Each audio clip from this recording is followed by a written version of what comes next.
ഏറെ ഞെട്ടിക്കുന്ന ഒരു സംഭവമാണ് ഇപ്പോൾ പുറത്തു വരുന്നത്. അതായത് നമ്മുടെ ശത്രു രാജ്യത്തുള്ള 5 ലക്ഷം സ്ത്രീകൾ ഇന്ത്യയിലുണ്ട് എന്നാണ് പറയുന്നത്. നമ്മൾ ഏകദേശം 1000 2000 എന്നൊക്കെ വിചാരിച്ച് ഇവരെ പിന്നെ ഇപ്പോൾ പുറത്താക്കുന്ന നടപടികളൊക്കെ സ്വീകരിക്കുന്നുണ്ടല്ലോ. രാജ്യങ്ങൾ തമ്മിൽ യുദ്ധം ഉണ്ടാവുന്ന സമയമായതുകൊണ്ട് ഒരു 1000 മാക്സിമം പോയാൽ 2000 എന്നൊക്കെയാണ് നമ്മൾ വിചാരിച്ചുകൊണ്ടിരുന്നത്. പക്ഷേ അതല്ല, കേൾക്കുന്നവർ തന്നെ ഞെട്ടിപ്പോകുന്ന തരത്തിൽ 5 ലക്ഷം പാകിസ്ഥാനി പെണ്ണുങ്ങൾ ഇന്ത്യയിലുണ്ട് എന്നുള്ളതാണ്. അത് ഇന്ത്യൻ പൗരത്വത്തിലല്ല, പാകിസ്ഥാൻ പൗരത്വത്തിൽ ഇന്ത്യയിൽ ജീവിക്കുന്നു എന്നുള്ളതാണ്.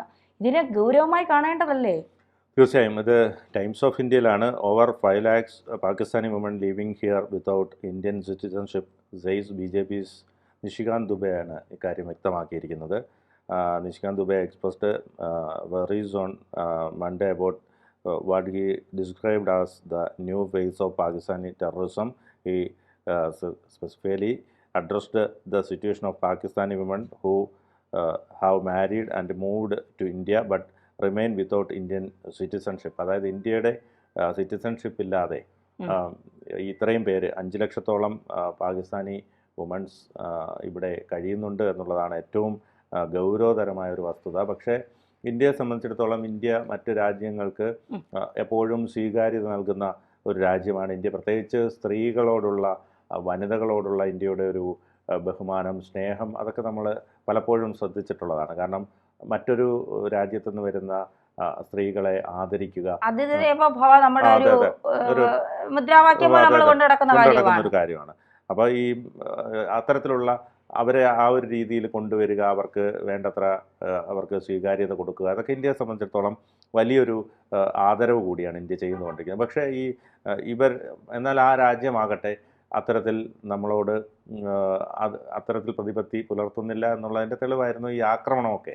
അതിനുശേഷമാണ് ഇത് കടുപ്പിച്ചത് ഈ സംഭവം. ഇതിപ്പോ പറയുന്നത് പാകിസ്ഥാൻ ഭീകരതയുടെ ഒരു പുതിയ മുഖം ഇപ്പോൾ ഉയർന്നു വന്നിരിക്കുന്നു.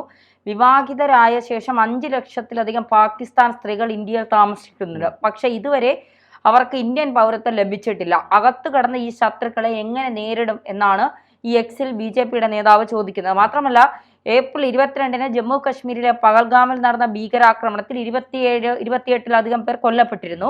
ഇന്ത്യ പാകിസ്ഥാനെതിരെ കർശന നടപടികൾ സ്വീകരിച്ചു. ദീർഘകാല നയതന്ത്ര ഔദ്യോഗിക വിസകൾ ഒഴികെ ഏപ്രിൽ 27 മുതൽ പാകിസ്ഥാൻ പൗരന്മാർക്കുള്ള എല്ലാ വിസ വിഭാഗങ്ങളും ഉടനടി റദ്ദാക്കുന്നത് ഇതിൽ ഉൾപ്പെട്ടിരുന്നു.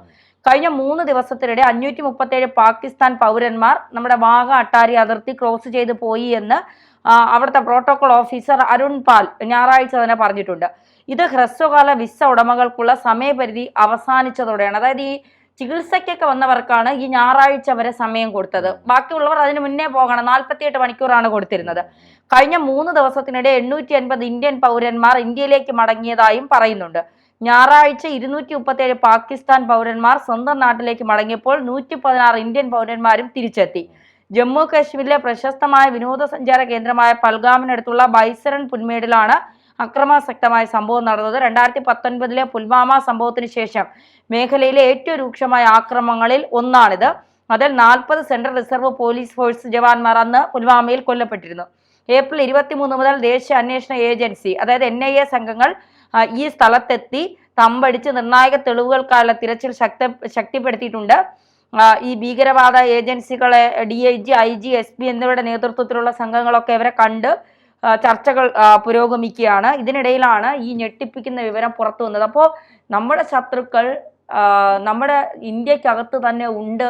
ഇന്ന് 5 ലക്ഷമായി, നാളെ അത് 10 ലക്ഷമാവും. ഇപ്പോൾ പിണറായി വിജയനൊക്കെ പറയുന്നത് ഈ കേരളത്തിൽ നിന്ന് ഒരു പാകിസ്ഥാനികളെയും പറഞ്ഞു വിടില്ല, 59 പാകിസ്ഥാനികൾ കേരളത്തിലുണ്ട്, പറഞ്ഞു വിടില്ല എന്ന്. പിണറായി വിജയൻ അറിയില്ല ഇത് നിയമമായ കാര്യമാണ്, വിട്ടേ പറ്റുള്ളൂ എന്നുള്ളത്. പിണറായി പറഞ്ഞാലൊന്നും പോവാതിരിക്കില്ല, ആളുകളെ വിടും, അതിലൊരു മാറ്റവും ഇല്ല എന്നുള്ളതാണ്.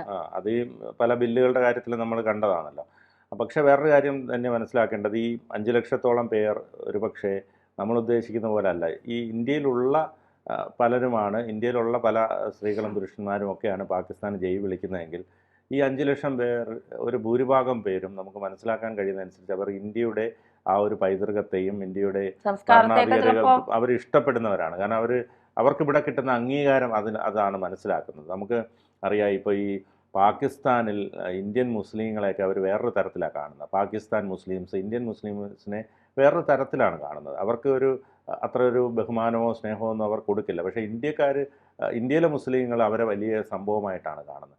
അതിൽ നിന്ന് നമുക്ക് മനസ്സിലാക്കാൻ കഴിയുന്നത് ഈ സ്ത്രീകൾ ഉൾപ്പെടെ ഇവരെല്ലാം തന്നെ ഇന്ത്യയുടെ പൈതൃകത്തെയും ഇന്ത്യയുടെ പ്രധാനമന്ത്രിയെയും BJP സർക്കാരിനെയും ഒക്കെ അവർ ബഹുമാനിക്കുന്നു. കാരണം അവർക്ക് ഇവിടെ കിട്ടുന്ന സ്ഥാനം, അവർക്ക് കിട്ടുന്ന ആദരവ്, അവർക്ക് ഒന്നിനും ഒരു പ്രശ്നമില്ലല്ലോ. ഇപ്പോൾ പാകിസ്ഥാൻ ഒരു യുവതിയാണെന്നും പറഞ്ഞൊരു കടയിൽ പോയി സാധനം വാങ്ങാൻ ബുദ്ധിമുട്ടില്ല, അവർക്കൊരു പർച്ചേസിന് പോകാൻ ബുദ്ധിമുട്ടില്ല, അവരുടെ വേഷം ധരിക്കുന്നതിന് ബുദ്ധിമുട്ടില്ല, അവരുടെ ആചാരങ്ങൾ ചെയ്യുന്നതിന് ബുദ്ധിമുട്ടില്ല, അവർക്ക് നിസ്കരിക്കുന്നതിന് ഇന്ത്യയിലായതുകൊണ്ടാണ്. അല്ലെങ്കിൽ ഇപ്പോൾ ഒന്ന് ആലോചിച്ച് നോക്കൂ, ഒരു പാകിസ്ഥാനിൽ പോയി അല്ലെങ്കിൽ മറ്റൊരു വിദേശ രാജ്യങ്ങളിൽ പോയി ജോലി ചെയ്യുന്ന ഇന്ത്യക്കാർ, ഇപ്പോൾ നേഴ്സുമാരാണെങ്കിൽ അവർക്ക് പർദ്ദ ധരിക്കണം സൗദിയിലൊക്കെ.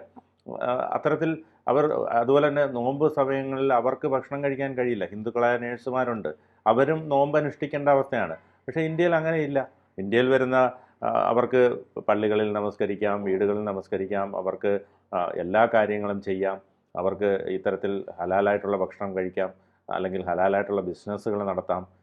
ഒന്നിനും യാതൊരു പ്രശ്നമില്ല. അപ്പോൾ അവർ നോക്കുമ്പം ഇന്ത്യയിൽ ഒന്നിനും ഒരു ബുദ്ധിമുട്ടില്ല, ഇറങ്ങി നടക്കാം, രാത്രി ഇറങ്ങി നടക്കാം, സിനിമയ്ക്ക് പോകാം, എന്ത് വേണമെങ്കിലും ചെയ്യാം. പക്ഷേ അവർക്ക് ഹറാമായിട്ടുള്ള പല കാര്യങ്ങളും അവർ ചെയ്യുന്നില്ല. പക്ഷേ എന്നിരുന്നാൽ പോലും ഇവരെ സംബന്ധിച്ചിടത്തോളം ഇവർക്ക് വലിയ വിഷമമായിരിക്കും ഇപ്പം ഇവിടുന്ന് പോകാൻ. കാരണം ഇവരെ സംബന്ധിച്ചിടത്തോളം ഇവർ ഇന്ത്യയുമായും ഇപ്പം ഭർത്താക്കന്മാർ ചിലപ്പോൾ ഇന്ത്യക്കാരായിരിക്കാം, അവരവിടെ നിന്ന് പ്രണയിച്ച് വിവാഹം കഴിച്ചവരായിരിക്കാം.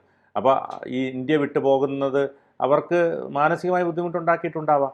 അവരെ സംബന്ധിച്ചിടത്തോളം അവർക്ക് ഇവിടെ നിന്ന് വിട്ടുപോകാനുള്ള പ്രയാസം ഉണ്ടാകും. അത് കഴിഞ്ഞ് വിട്ടുപോകുന്ന എവിടേക്കാണ്? പാകിസ്ഥാനിലേക്ക്. അവിടെ ഇനി എന്ത് സുരക്ഷയാണുള്ളത്? ഇന്ത്യയുടെ ഒരു യുദ്ധം വന്നു കഴിഞ്ഞാൽ അവർ ജീവന് പോലും ഭീഷണിയാണ്. അപ്പോൾ അവർ മനസ്സുകൊണ്ട് ആഗ്രഹിക്കുന്നുണ്ടാവും, ഞങ്ങളെ പറഞ്ഞുവിടല്ലേ മോദി സർക്കാർ, ഞങ്ങൾക്ക് ഇവിടെ കഴിയാനുള്ള അവസരം തരണേ എന്നായിരിക്കും അവർ മനസ്സുകൊണ്ട് ആഗ്രഹിക്കും. പക്ഷെ ആരെയും വിശ്വസിക്കാൻ പറ്റാത്ത സാഹചര്യമാണ് ഇന്ത്യക്കുള്ളത്. കാരണം ഇപ്പൊ കശ്മീരിലെ തന്നെ 15ഓളം പ്രദേശവാസികളാണ് ആ 27 പേരുടെ മരണത്തിന് ഇടയാക്കിയ ഭീകരവാദികൾക്ക് സൗകര്യം ഒരുക്കി കൊടുത്തത്. അപ്പോൾ പ്രദേശവാസികൾ തന്നെ ഇത്തരത്തിൽ കാര്യങ്ങൾ ചെയ്യുമ്പോൾ ഈ പാകിസ്ഥാനിൽ നിന്ന് വന്നവർ സ്വന്തം രാജ്യത്തിന് വേണ്ടി ഇപ്പൊ താമസിക്കുന്ന രാജ്യത്ത് ഒറ്റില്ല എന്ന് പറയാൻ കഴിയില്ല. നമുക്ക് എല്ലാവരെയും അങ്ങനെ വിശ്വസിക്കാൻ കഴിയില്ല. നമ്മുടെ രാജ്യത്തിന്റെ സുരക്ഷയെ കൂടി ഇത് ബാധിക്കുന്ന കാര്യമാണ്. മറ്റൊന്ന്, ഇന്ത്യയിൽ തന്നെ പാകിസ്ഥാൻ സ്നേഹികൾ ഉണ്ട് എന്നുള്ളതാണ്. അപ്പൊ പാകിസ്ഥാൻ പതാക റോഡിൽ കിടന്നപ്പോ അതിനെ ആരും ചവിട്ടാതെ എടുത്തുകൊണ്ട് പോകുന്ന സ്ത്രീകളെ നമ്മൾ കണ്ടു. അപ്പോ പിന്നെ ഒരു ന്യൂസിലെ ഒരു എഡിറ്റർ ആണെന്ന് തോന്നുന്നു, വാർത്ത വായനക്കിടെ പാകിസ്ഥാൻ പതാക അദ്ദേഹം വലിച്ചു കീറുകയാണ്. കാരണം ഇന്ത്യയോടുള്ള സ്നേഹം പ്രകടിപ്പിക്കുന്നത് അങ്ങനെയാണ് ചിലർ. ഇപ്പൊ നമുക്ക് പാകിസ്ഥാൻ എന്ന് പറയുന്നത് പിന്നെ നമ്മുടെ ശത്രുരാജ്യം ആവുന്നത് എപ്പോഴാണ്? ഭീകരവാദികളെ ഇന്ത്യയിലേക്ക് തുറന്ന് വിട്ടുകൊണ്ട് ഇന്ത്യയെ തകർക്കാനായി ഇവർ ശ്രമിക്കുന്നത് കൊണ്ടാണ് നമുക്ക് ഇവർ ശത്രുക്കളാവുന്നത്. അല്ലാതെ പാകിസ്ഥാൻ നമ്മളെ പിടിച്ച് തിന്നിട്ടൊന്നുമില്ല. നമുക്ക് അവരോട് വേറെ കാര്യങ്ങളൊന്നുമില്ല. 24 മണിക്കൂർ ഇന്ത്യ എങ്ങനെ തകർക്കാം എന്ന് ആലോചിച്ചുകൊണ്ടിരിക്കുന്നവരാണ് ഈ പാകിസ്ഥാനികൾ. അവരുടെ രാജ്യത്തിന്റെ വളർച്ചയോ സമ്പദ് വ്യവസ്ഥയോ പ്രതിരോധ മേഖലയോ ജനങ്ങളുടെ ജീവിതത്തെക്കുറിച്ച് ഇതൊന്നും ചിന്തിക്കുന്നില്ല. അവരുടെ ആവശ്യം ഇന്ത്യ എങ്ങനെ തകർക്കാം ഇത് ചിന്തിച്ചുകൊണ്ടിരിക്കുന്നത് കൊണ്ടാണ് നമ്മൾ അതിനെ ശത്രുരാജ്യമായി കാണുന്നത്. അപ്പോൾ ഇവിടെ വന്ന 5 ലക്ഷം സ്ത്രീകൾ ഇവിടെ ഉണ്ട് എന്ന് പറയുമ്പോൾ സ്വാഭാവികമായി ഇന്ത്യൻ സർക്കാരിന്, ഇന്ത്യയിലെ ജനങ്ങൾക്ക് ഒരു ഭയം ഉണ്ടാകും. അവർ ചിലപ്പോൾ അങ്ങനെ ചിന്തിക്കുന്നില്ലായിരിക്കും. പക്ഷെ നമ്മൾ അങ്ങനെ ചിന്തിച്ചേ മതിയാവും. അത് ഗൗരവത്തോടെ കണ്ടില്ലെങ്കിൽ നാളെ 10 പേര് കൂടിയാൽ മതി പല പ്രശ്നങ്ങളും പല ആക്രമണങ്ങളും നടത്താൻ. അതുകൊണ്ട് ഇതിനെ വളരെ ഗൗരവമായി തന്നെയാണ് സർക്കാർ കാണുന്നത് എന്നുള്ള വിവരങ്ങൾ തന്നെയാണ് പുറത്തു വരുന്നത്.